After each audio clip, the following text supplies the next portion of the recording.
Hello world. Today, or if I'm being accurate, last year, I went to Hokkaido and spent a couple days with Ainu, the indigenous people in Japan's north. My host was Maya-san, whose grandma happens to be one of the leading weavers of traditional Ainu cloth called Attus, which are made from tree bark.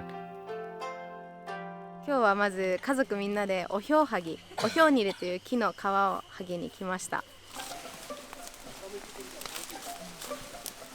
このおひょうにれっていう木はすごいぬめりがあってこう剥がしやすいのが今の時期なので、この時期にこう家族総出で毎年来てこのような作業を行っています。 This is such a unique occasion that besides me, there's lots of local media covering the event.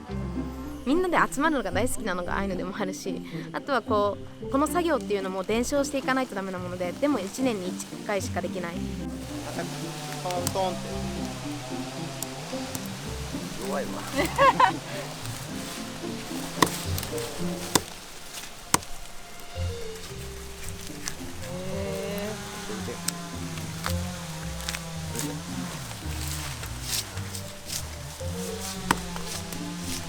そしたらね、ちょっと下げて出せってグッとグッと、そうそうそう。面白い。グンって。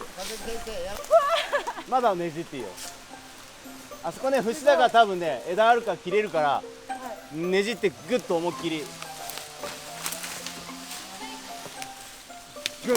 あ、そうそうそう、オッケーオッケー。そしたらまとめて置いて。上に持っていく。なのでこの1回伝承するときにこうその技術を知っている人から新しい人へこうつなげていくっていうのをするのに毎年たくさんの方が来ていろんなことを教わってそれをこうだんだんつなげていくっていうことを多分今回もしています。切れねえ。指切るね。こんなんだったらめっちゃあるよね、まだ。あらおお。もともとはこうよく言われるのは木にもこう衣がついていた、その衣を少しいただきますっていうことを捧げてからこう木の皮を剥がしていたって言われるんですけど、もともとはそのように全ての皮を剥がしきらずにその木がその後も生きていけるようにするのがアイヌの文化です。でそこが私のこう好きなアイヌ文化の一つでもあります。今はこの木というのを国から指定されたりして、でその木を切り倒してこう一本の木丸々の樹皮をいただくようになってるんですけどなっています。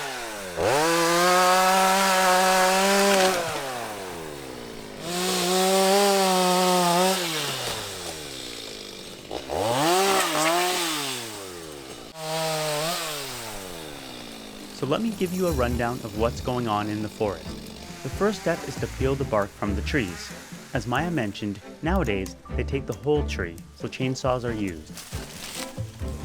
They bundle up the bark and bring it back up the road to peel the inside layer from the outer.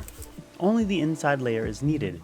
This part takes longer than stripping the bark from the trees, so eventually everyone joins in on the action.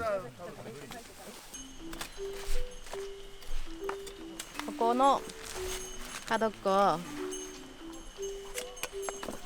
こんな感じで、横から見たらこんな感じでになるようにしたら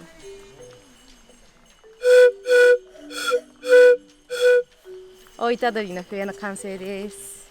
でこういう太さだったりとか長さこんな感じで音が変わります。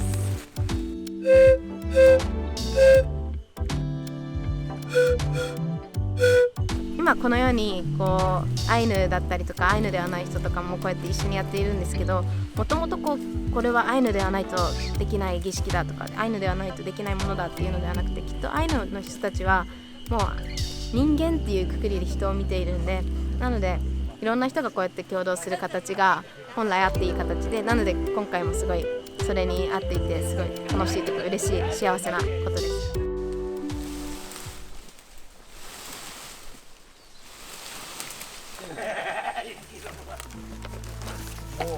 もう絶対帰りしよう途中で降ろす。大丈夫、歩ける男だから。かわかんないですよ。ちょっと待ってください。あ、まだあるの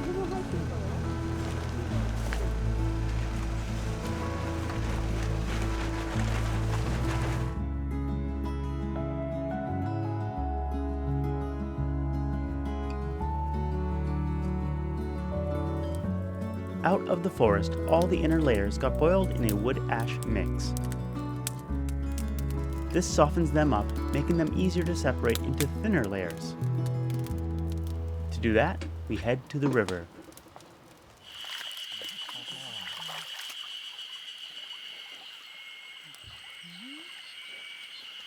皮を剥がして煮た後のおひょうを川に来てぬめりだったりとか汚れを落とすのにこうやって洗って、でこう上をこうフライ返しみたいなので今はこうちょっとゴシゴシしながらぬめりとかを取って、こう何層にもなっている層をこう間に手を入れてって、これめちゃくちゃやりやすい。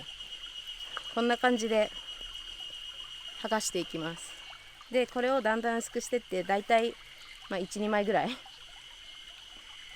大体全部薄くした方が本当はいいんだけど、薄くしていって、それをこう最後に洗って絞って、で今度はこれに色をつけていったりするんですけど、そこまでの前段階を、そこまでの前段階を皮でやってます。これこうですか？ After that, the fiber is dried out again and then shredded into smaller pieces. It's then twisted into a thread to make skeins. Then finally, the thread can be used to weave into a big piece of fabric.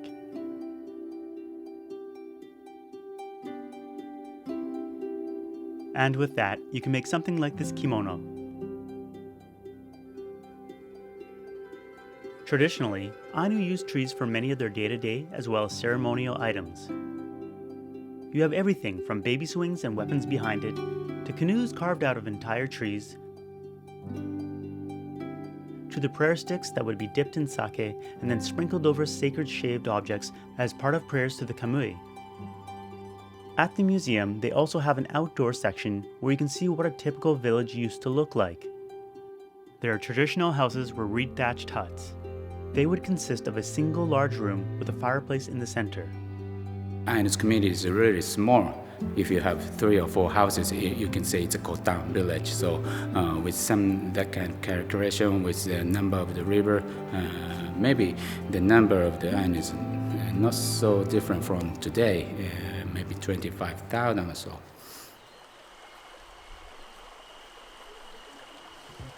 My number one takeaway from the whole experience is how welcoming the Ainu are. Special thanks to Maya for helping to arrange the visit. She's currently attending university in Kanagawa, but on the side, she participates in Ainu language study groups. She also runs a YouTube channel teaching Ainu language and culture.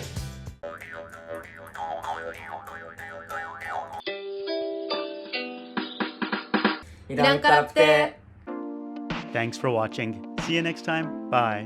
What's a traditional craft like where you're from?